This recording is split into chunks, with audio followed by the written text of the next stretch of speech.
What is up, everyone? When you're drawing hands and you're practicing, I recommend that you learn it in 4 stages.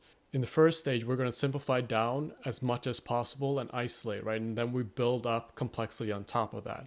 So the first stage is just a bent box. And you'll see it right here, this bent box. When seen from the top, one edge is flat and one is angled. And you also want to draw in the cushions of the palm, which are 2 round ones and a long one over the top. So the round ones are towards the wrist, the long ones towards the top where the fingers are. You want to get comfortable with this stage before you move on to the next stage. For the second stage, we'll add in the thumb, which is made up of a triangular box, a cylinder, and a tapered cylinder.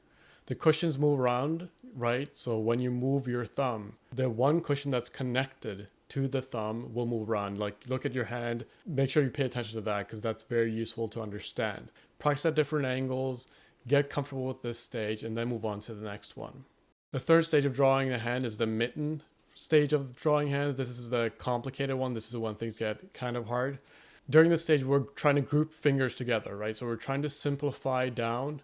Instead of trying to jump to drawing all the fingers, we're going to try to group some of them together.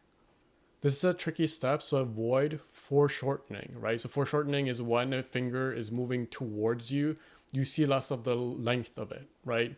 So I'll show it on the screen right here. This is what I'm talking about.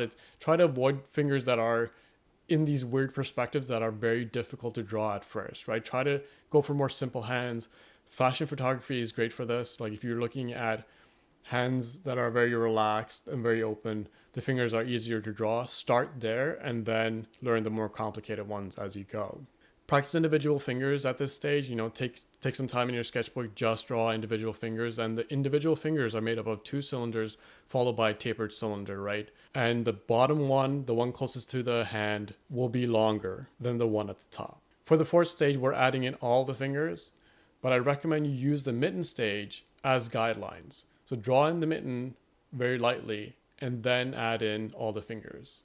If you want specific exercises for this, I have a set of worksheets, a workbook that you can buy in the shop on my website that you can print out, and it will walk you through each of these stages. Obviously use reference, practice as much as possible. Daily practice is the way to learn how to draw anything. Hands are very difficult to draw because there's so much perspective involved in drawing hands. So I recommend you take your time. It might be frustrating at times, but remember that if you just practice a little bit daily, simplify down as much as possible, don't skip ahead to the further stages and just keep it as simple as possible until you're comfortable. That will help a lot. Practice your basic forms. If you want more tutorials and worksheets and stuff, check out the website. It will be linked in the description and on the screen here. See you guys in the next one.